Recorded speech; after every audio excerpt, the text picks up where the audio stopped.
Salut tout le monde! Aujourd'hui on se retrouve pour une nouvelle vidéo et on revient pour une nouvelle vidéo MV Theory.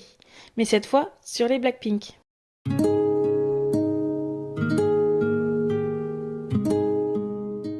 Les filles ont toujours eu des MV très travaillés et hauts en couleur. Au premier abord, on ne pense pas que les MV sont pour certains liés et que certains contiennent des histoires. Alors, allons voir 3 théories qui concernent les MV des filles. Commençons par la plus compliquée à comprendre, mais l'une des plus intéressantes. On va parler du MV de Stay. Mais avant de rentrer dans l'explication de Stay, je dois vous donner les bases qui viennent de Playing with Fire. Dans le MV, Jennie, Jisoo et Rosé jouent avec le feu de l'amour et ils perdent tout, même la vie. Lisa étant la seule survivante. C'est donc la suite de l'histoire que nous allons avoir ici avec Stay et on va voir ça membre par membre. Jisoo est la première que nous allons analyser. Étant dans une relation toxique, cette dernière a décidé de sauter la vie. Elle se trouve maintenant au paradis, cela étant représenté par les ballons roses qui s'envolent au début du clip. Regardez justement par Lisa qui est la seule qui reste. Le paradis est aussi de nombreuses fois cité tout au long du clip et surtout que les 3 membres qui sont partis sont à l'écran. Dans le clip, les filles qui sont au paradis peuvent faire ce qu'elles veulent au paradis, même des choses qui n'ont pas de sens, tant que cela les rend heureuses. C'est pour cela que l'on voit Jisoo se balancer en hauteur, en robe, sur un skate. Robe qui est d'ailleurs jaune, et cette couleur représente le mensonge, comme pour nous dire que le bonheur qu'elle s'est construit n'est qu'un mensonge qu'elle ne veut pas voir. Plus tard aussi, on la voit jouer avec les 2 autres filles dans un endroit peu habituel. Mais il manque toujours quelque chose, ou plutôt quelqu'un. Lisa. Jennie, elle aussi, a fini par sauter la vie, à cause de sa relation. Cette dernière semble vouloir continuer sa vie, comme avant de mourir, car elle se retrouve dans un endroit qui ressemble à une fête, ou encore l'endroit avec le jukebox, qui sont des endroits où elle devrait sourire et être heureuse. Mais on voit que ce n'est pas du tout le cas, et qu'elle est plus que malheureuse de ne pas avoir Lisa à ses côtés. Même les paroles le disent. Il n'y a rien de plus que je veux maintenant, qui laisse entendre que ce qu'elle veut le plus, c'est d'avoir quelqu'un avec elle, et la seule personne qui manque ici, c'est Lisa. Cela est d'ailleurs appuyé par le fait que lors des passages avec Jennie, cette dernière est toujours entourée d'un élément bleu, qui est la couleur de la mélancolie. Rosé est elle aussi au paradis, et fait maintenant ce qu'elle veut. Elle passe son temps à se promener et à faire de la guitare. Elle a tout pour être heureuse, mais pourtant, comme les 2 autres avant elle, eh bien, elle est triste.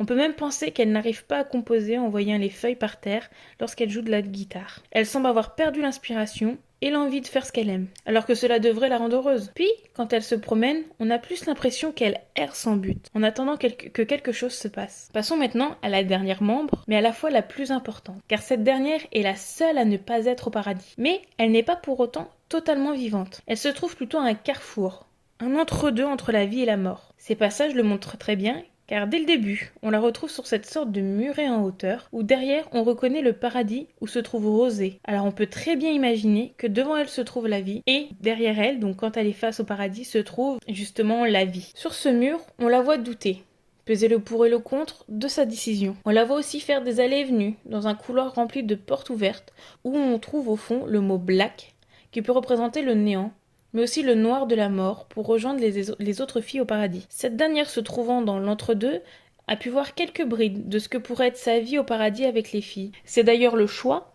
qu'elle fera à la fin du MV. On la voit rejoindre les filles et elles s'amusent donc toutes les 4 avec cette fois de grands sourires, la joie étant présente sur leur visage. C'est d'ailleurs quand elles se retrouvent toutes les 4 à danser et être heureuses que des personnes habillées en blanc les entourent. Les anges sont enfin là pour accueillir les filles comme il se doit. Les filles sont donc libérées de leurs anciennes relations qui étaient plus que mauvaises pour elles et elles se retrouvent toutes ensemble dans l'au-delà, mais cette fois totalement heureuses. La prochaine théorie parle de Boombaya et du fait que le MV pourrait montrer le parcours des filles depuis leur début. Je sais que ça peut paraître compliqué, mais je vais tout vous expliquer. Tout commence dans leur jeunesse, et plus particulièrement à l'école. Pourquoi me diriez-vous?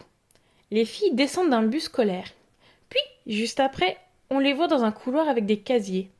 Chose qui appuie sur le fait que ce sont des filles qui racontent leur histoire et que, à l'époque du clip, les filles avaient 22, 20 et 19 ans. Or, si l'on compte la période de training des filles, qui est officiellement de 5 ans, les filles sont rentrées dans l'agence en tant que stagiaires à 17, 15 et 14 ans, période où l'on est logiquement au lycée pour les plus vieilles. Donc, les membres nous montrent que c'est dans leur période lycéenne qu'elles ont développé cet amour pour la musique et qu'elles ont voulu partager cet amour sur une scène devant la foule. La suite logique est donc que les filles passent des auditions pour toucher leur rêve du doigt. On va voir ce que cela a représenté pour chacune d'elles. Dans un premier temps, on peut dire que cela n'a pas été de tout repos, car lors de la scène de Jisoo, on peut voir des ventilateurs en fond.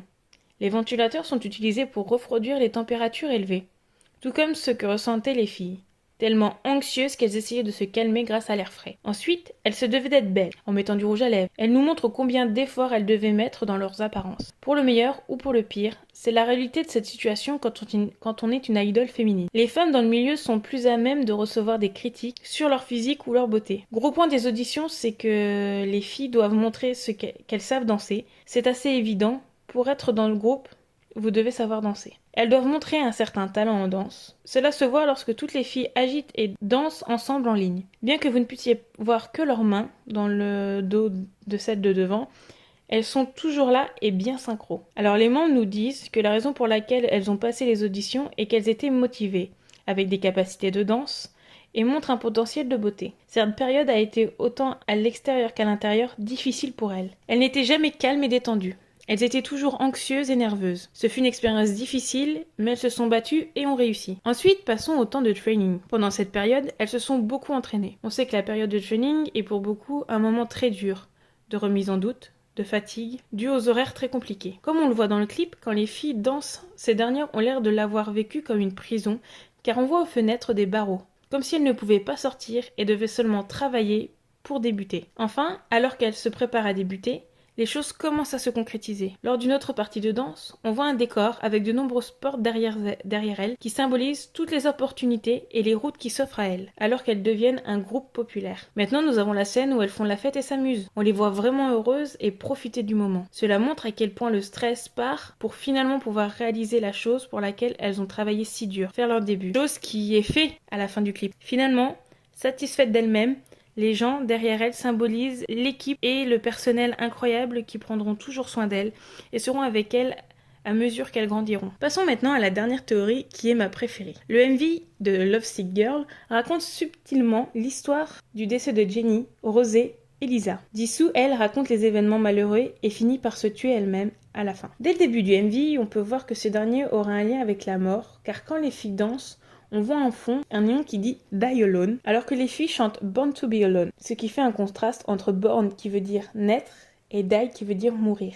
Dans le clip, on voit que les relations des filles sont toxiques. Pour le cas de Jenny, cette dernière a essayé d'en parler à un spécialiste, comme on le voit dans le clip. Mais ça n'a pas l'air d'avoir porté ses fruits, car quand cette dernière est de retour dans la voiture avec son petit ami, qui lui a apporté des fleurs pour la réconforter, cette dernière devient hystérique, ce qui mène la voiture et le couple à avoir un accident qui coûterait la vie à Jenny. Pour Lisa, c'est totalement différent, car cette dernière se trouve dans un amour à sens unique. Elle est la seule à aimer et à attendre d'être aimée en retour. Dans la scène de la voiture, les mots « pour toi »,« for you » sont sur le marteau. Cela représente ce qu'elle ressent. Elle porte la relation et est prête à risquer le tout pour le tout jusqu'à ce qu'il ne reste plus rien pour elle. Elle est prête à tout abandonner pour cette relation. De plus, la plaque d'immatriculation de la voiture indique « mauvais garçon »,« bad boy ». Et un panneau mural indiquant « il faut être seul » signifie que son petit ami l'a finalement quitté. Atteignant le sommet de sa solitude, ayant tout sacrifié pour au final tout perdre, elle décidera de mettre fin à sa vie en sautant du toit. Rosé, elle, semble être dans une relation très fusionnelle avec son copain. Elle fait tout pour que son couple partage chaque moment. Elle s'intéresse à toutes ses passions à lui, y participant, mais il semble que cela ne suffise pas pour sauver leur relation. La dépression s'est creusée en elle, et elle a donc décidé de se noyer dans la baignoire. Pourquoi je pense cela ? Tout simplement car cette dernière est effondrée en pleurs dans la baignoire, et la tache rouge qui peut s'apparenter à du sang est sur sa joue. Puis dans tout ça, nous avons Jisoo.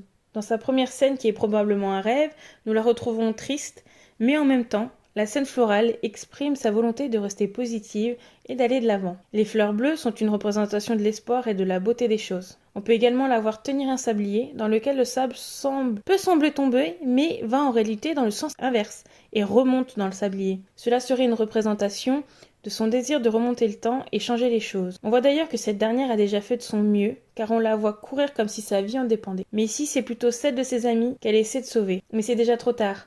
Ces dernières ne sont déjà plus de ce monde. Après la scène de course de Jisoo, ce que nous voyons, ce sont ses souvenirs les plus chers avec les filles, comme un voyage dans le passé, avec notamment la voiture rose qui peut représenter leur joie de vivre. Cette voiture rose n'apparaît que pendant les scènes à 4, signifiant que c'était les meilleurs moments de leur vie. Après les scènes des souvenirs, nous voyons Jisoo dans une piscine avec ses yeux rouges et un panneau sur lequel il est écrit rien. Elle est dans le déni et s'efforce de passer à autre chose, mais ne ressent rien sans les filles. Par conséquent, les paroles disent « Je suis contente de cette douleur. Vous avez pitié de moi, mais je vous plains davantage de me plaindre. » Elle ne pouvait plus supporter l'agonie, alors elle s'est noyée dans la piscine. Le fait que je pense qu'elle s'est tuée et que juste après cette scène-là, on a un fondu au blanc qui arrive, qui peut être une représentation du passage à l'au-delà. Les images qui suivent, nous pouvons voir comment elles se retrouvent toutes les quatre dans l'au-delà, avec leur voiture rose préférée, qui leur rappellent leurs bons moments passés ensemble. Voilà pour ce qui est de ces 3 théories sur le MV des Blackpink. Je sais d'ailleurs que d'autres théories sont possibles avec ces MV, mais j'ai pris celle que vous êtes à même moins de connaître. Dans tous les cas, j'espère que cette vidéo vous aura plu. N'hésitez pas à me donner votre avis sur les théories en commentaire, ou me partager vos propres théories aussi, ça m'intéresse beaucoup. Pensez à vous abonner, c'est aussi très important pour la chaîne.